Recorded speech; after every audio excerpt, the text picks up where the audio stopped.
I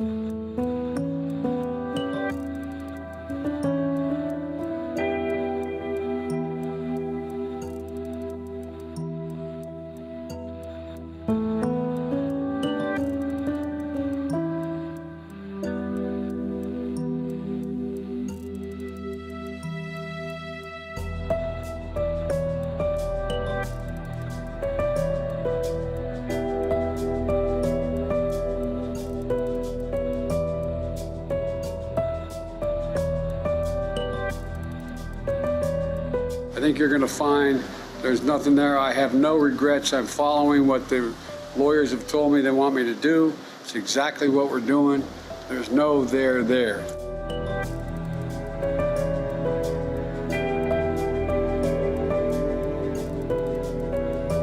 They really need to raise their game here, I think, because this really goes to the heart of Joe Biden's greatest asset, arguably, which is trust. I mean, maybe not for 30 to 40% of the American people, but for Democrats and independents. And that's really at stake here.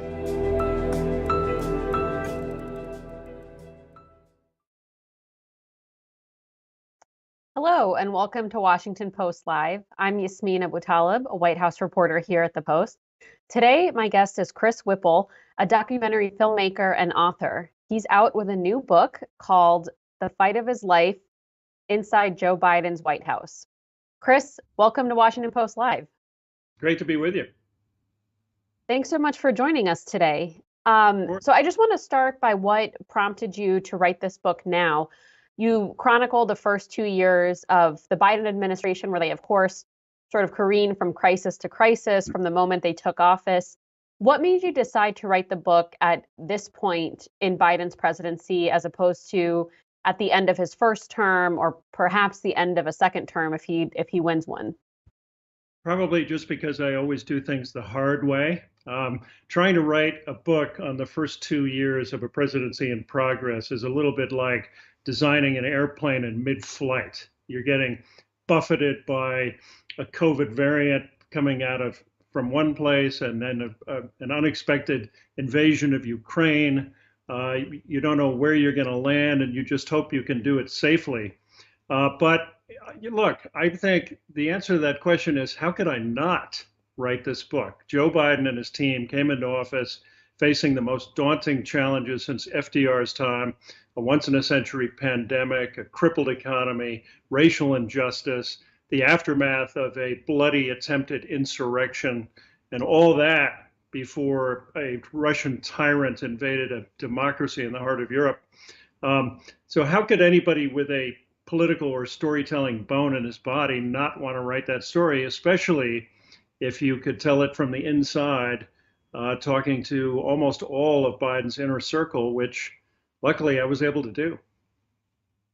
Well, I want to talk about that. So one person who's featured extensively in your book, more than anyone else other than President Biden and former President Trump, is his chief of staff, Ron Klain. I was at this event last night that was a transition event between Ron Klain and Jeff Zients, who is now going to be the new chief of staff. It was very teary. You could tell, that the two men had been together for a long time, almost 40 years. Ron couldn't get through most of his speech without crying, and said some, very sort of nice personal things about Biden as a father and just the Bidens as a family. You sat down with him for a long time for this book, and he shared quite a bit with you. What do you think made him so open to sitting with you and for such extended periods of time? And what did you glean about him and his time in the White House from those interviews? Well, you're right, because it's surprising that he would open up as much as he did to me, because this is one of the most battened down, disciplined, leak-proof, on-script White Houses in recent memory, certainly compared to the last one where the bar was unbelievably low.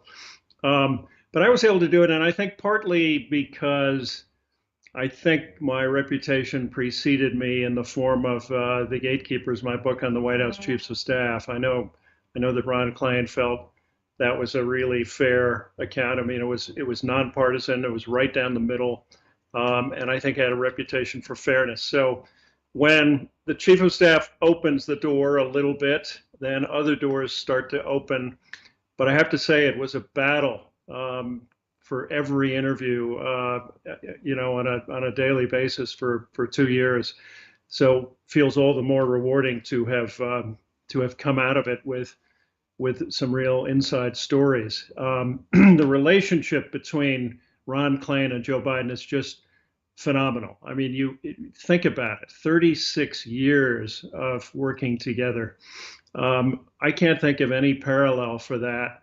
And nobody was better prepared than Ron Klain. He'd worked for 9 previous Democratic chiefs of staff, which is pretty extraordinary. They had a relationship and a really deep bond. And what that does is it gives a chief of staff the ability to tell a president hard truths, things he doesn't want to hear. That's going to be a challenge for Jeff Zients, who is a remarkable guy with a lot of ability, but without that 3 decades old bond. Well, let's talk about that for a second, because Ron and Jeff are going to be extremely different chiefs of staff, and it seems that the role is going to have to be redefined with Jeff Zients in there for a number of reasons. I mean, he doesn't have like you mentioned, the 30 or 40-year bond with Biden. They don't have that personal relationship. They know each other, but not in the same way. He's not one of the old hands that Biden sort of keeps around. And then, of course, Ron is stepping down just as they are getting ready for what is a widely expected reelection run. Ron basically confirmed that yesterday when he said, I look forward to standing by your side when you run again in 2024. So, I mean, this is kind of a two-part question, but what do you make of Ron choosing to step down now as opposed to in 2022, which he had talked to you about doing at some point? And what do you think Jeff's challenges will be in that role, or how the job will change with him there? So in my book, The Fight of His Life, I really tell that whole story of Ron's evolution through the first term. And there's this really dramatic scene where I went to visit him 9 months into Biden's presidency. It was really, I think, the low point of the Biden presidency, looking back. Biden at that point had gone through months of futility trying to pass his ambitious, some would say extravagant Build Back Better bill and bipartisan infrastructure, and they were both still sputtering.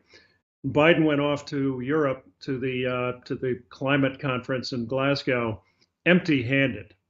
And I went to see Klain that Saturday at the White House. We sat on the patio outside his West Wing office, and Biden had just said that his entire agenda was at stake, and maybe even his presidency, if he didn't pass those 2 bills. Klain thought it was 50-50 at that point, that they would pass them. And he also confided to me that he was thinking about quitting. He was 9 months in. He was thinking about quitting before the end of the year. He was absolutely exhausted. There's a reason why the average tenure for a White House chief of staff is 18 months. It's absolutely thankless and relentless and 24/7. And he went home and he talked to his wife about it. And he ultimately decided, as you can read in the book, he decided to stay through up to the 2-year mark, through the midterms. And the reason is he was a student of history. He knew what had happened to previous Democratic chiefs when they'd been thrust into the job shortly before the midterms without time to prepare. And they'd been shellacked, as Barack Obama famously put it. So Klain wanted to avoid that, and boy, you can be sure that Joe Biden is grateful that he stayed, because Biden followed Ron Klain's blueprint and defied 60 years of history in those midterms. He defied all the predictions, as you know. Oh, I want to get to an audience question still on Ron Klain. David Marker from California asks, how does Ron Klain compare to other chiefs of staff in history?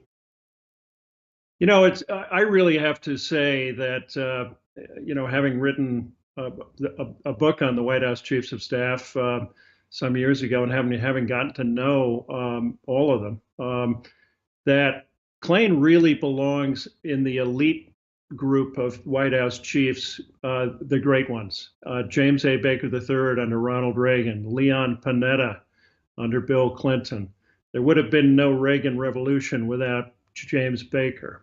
I think Clinton could very well have been a one-term president without Leon Panetta.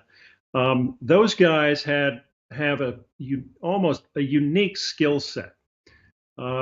White House experience, knowledge of Capitol Hill, managerial acumen, a relationship with the boss, a good working relationship, and maybe most underrated of all, a first-class temperament.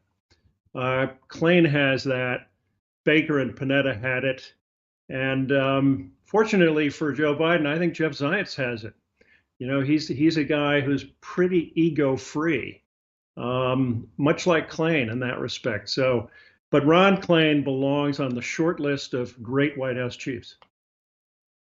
Well, let's talk about Jeff Zients for a second. So he is obviously coming in with very different experience. He's not a political animal in the same way that Ron Klain is. He's kind of a government technocrat. He helped fix the troubled rollout of healthcare.gov during the Obama administration. He was, of course, the COVID czar for the first year of the Biden administration. So, I mean, you've covered White House chiefs of staff extensively. How do you think this role is going to look under Zients compared to how it did under Klain? And what strengths and weaknesses do you think he's bringing into the job? Well, I'm going to say two things that may sound contradictory. On the one hand, it's true that Jeff Zients is not Ron Klain. He has a lot of remarkable ability, and he's a managerial genius. There's a reason why Dennis McDonough went to him to fix the Obamacare website. He was the only guy who could do it, and he did it. So he's a guy who can make government work. There's no doubt about it. What he lacks Ron Klain's deep political savvy and relationships on Capitol Hill.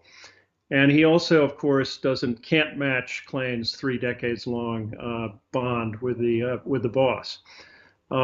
So it'll be a little different, and I think that Biden, as a result, may very well lean more heavily on Steve Ricchetti, on his aides Steve Ricchetti and Jen O'Malley Dillon and Mike Donilon and Anita Dunn for political advice.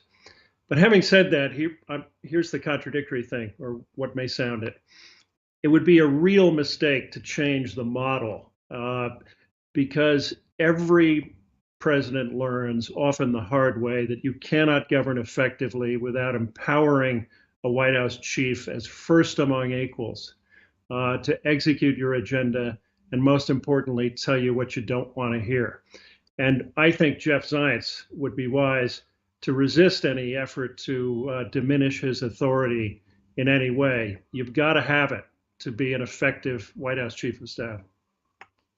Well, if Biden is relying on aides like Steve Ricchetti or Mike Donilon, Anita Dunn, these people who've been with him for a long time, a bit more heavily because Ron is not there, does that put Jeff Zients in a weaker position?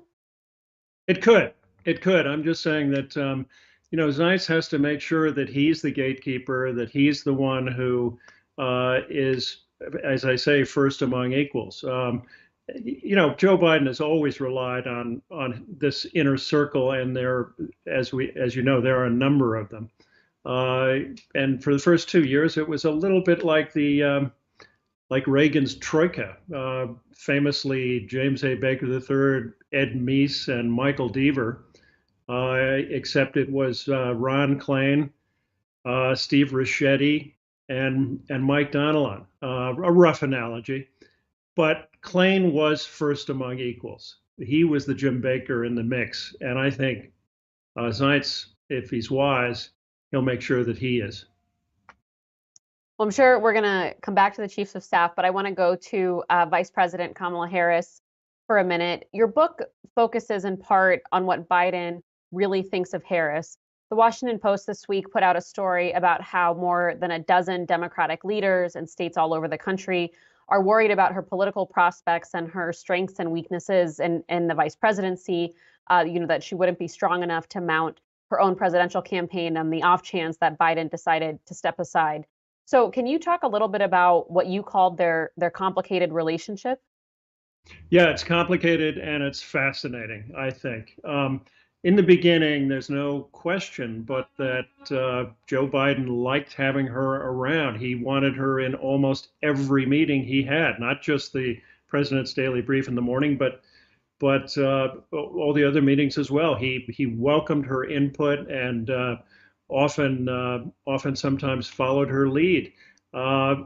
Things got a little bit more complicated, a lot more complicated, when she began to draw fire for her handling of the Northern Triangle, that trip to Guatemala when she had that awkward interview with Lester Holt of NBC, and her allies began to complain publicly that her portfolio was too difficult, that in effect, it was mission impossible, the Northern Triangle and voting rights, and she was being set up to fail. Word finally got back to the president that it wasn't just some of her friends, but it was the second gentleman, Doug Emhoff, who was complaining around town about this. Well, that didn't sit well with President Biden because, after all, he hadn't asked her to do anything he hadn't done. Under Barack Obama, he'd had the Northern Triangle. She had asked for voting rights. So, as I write in the book, at one point, a close friend of Biden said, "How's she doing?" And the president replied, "A work in progress." But having said that, I have some terrific stories in the book about some of the assignments that she carried out in the national security arena. Some of them unreported, never told before, including a meeting with Zelensky on the eve of the invasion of Ukraine, when she took him aside and she met with him privately and said, "Look, not only are the Russians coming for Ukraine, they're coming for you personally, your wife and your family, and you need to be ready." He was still skeptical, and when he left, she turned to one of her aides and said, "I wonder if that's the last time we see him alive."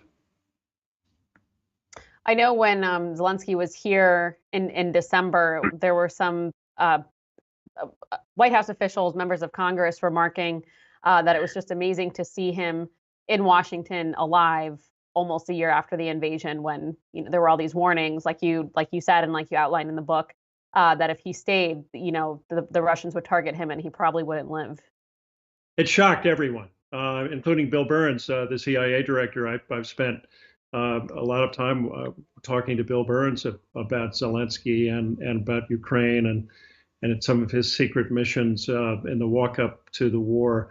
I really see the book and the Biden presidency so far as a political thriller in 3 acts. And the first act, of course, was this unbelievably fraught transition that we thought we knew all about, but you don't really until you read the book, because I have an untold story about an obscure Trump official who made the wheels of the transition turn. And the second act I see is that very first year, which was overshadowed by, of course, the bungled evacuation of Afghanistan and the decline in the president's approval rating. But the third act and the turning point of the Biden presidency, in my view, was February 24, 2022, when Vladimir Putin invaded Ukraine and Joe Biden rose to meet that moment. And in contrast to Afghanistan, everyone did almost everything right. It was phenomenal. From the intelligence community, I think it was the CIA's finest hour since the Cuban Missile Crisis in 1962. In the walk-up to rallying NATO, none of the NATO leaders believed what Biden was saying, but they had Putin dead to rights. Bill Burns gave Zelensky the blueprint for the invasion, and as a result, they were waiting for the Russians when they came. So I think that was the turning point, and of course it was followed by Biden having a really successful run of legislative victories, and of course the midterms, which defied the odds. So it's a political thriller with no ending yet. Yeah, we'll have to see how 2023 goes for them. Before we move on, I want to get to one audience question. This is from Bonnie Nelson in Virginia, who asks, do you think Biden will keep Harris as his vice president for the 2024 election and give her more responsibilities? I think almost without a doubt, he will keep Kamala Harris as vice president.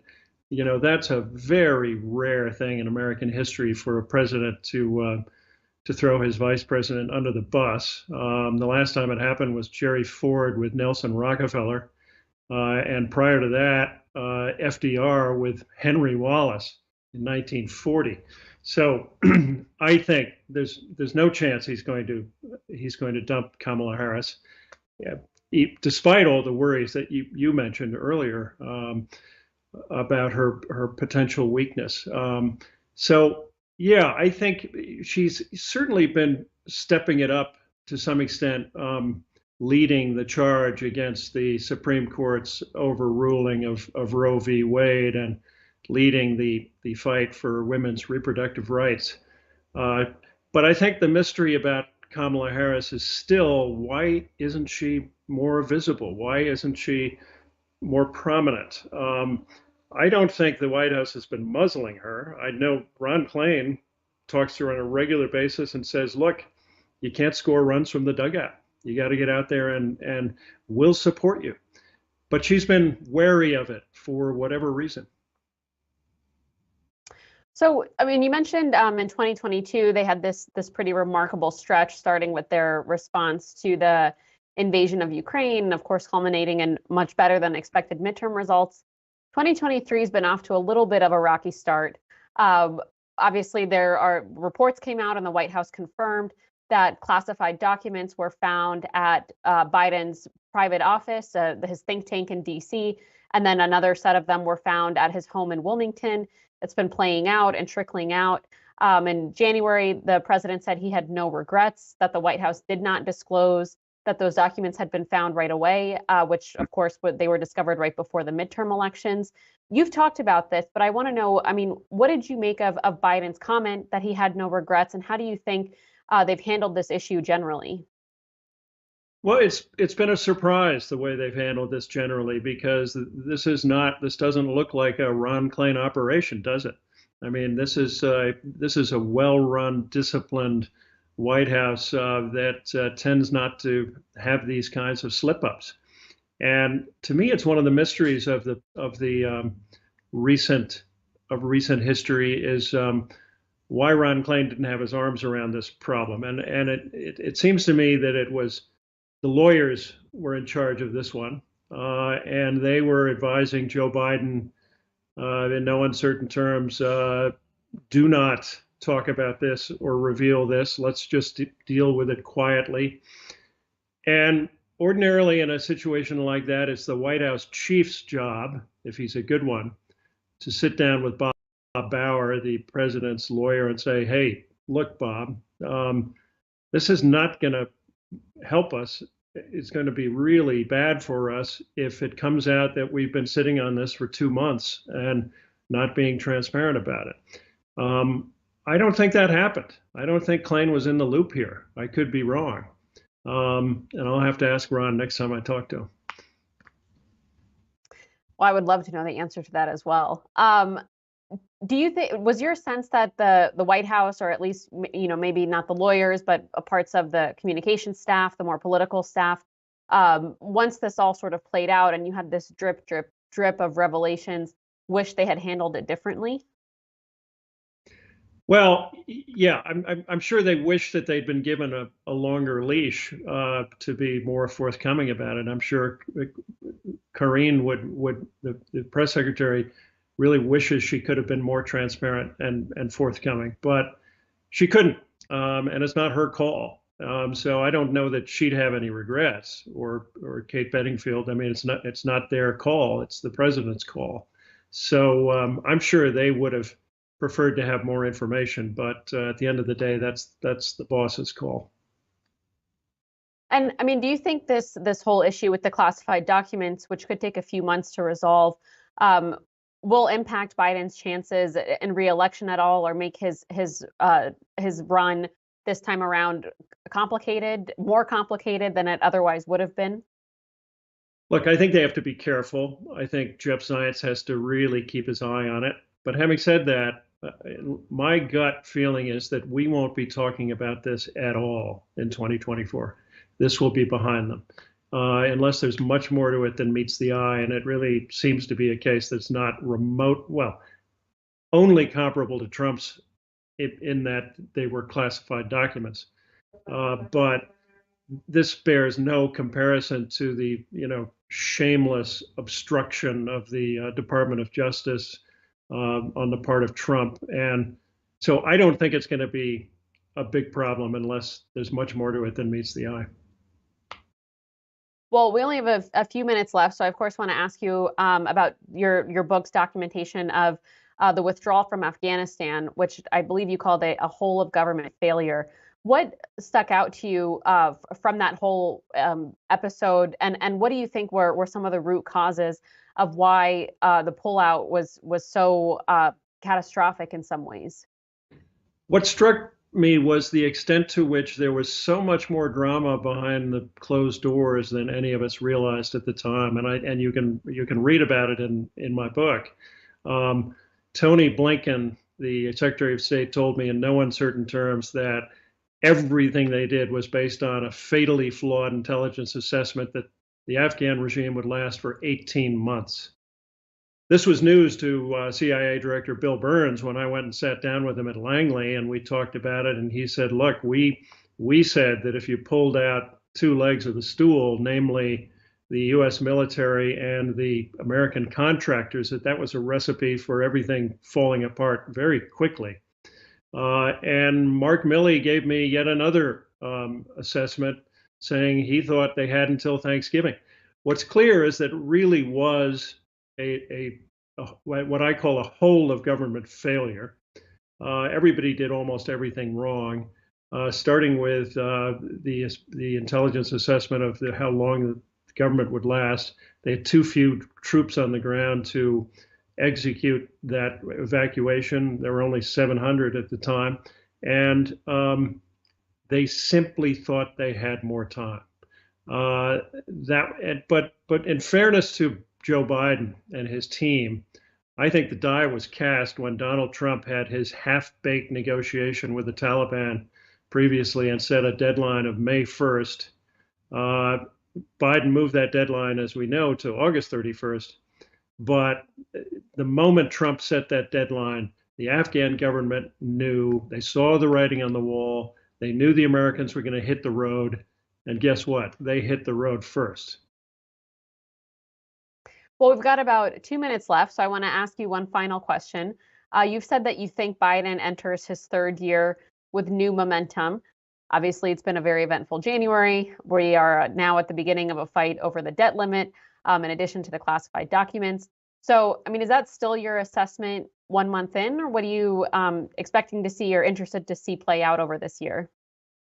Yeah, I think he does have momentum. But having said that, I wrote an op-ed for the New York Times the other day in which I said that even having come through the most daunting challenges since FDR's time, now comes the hard part.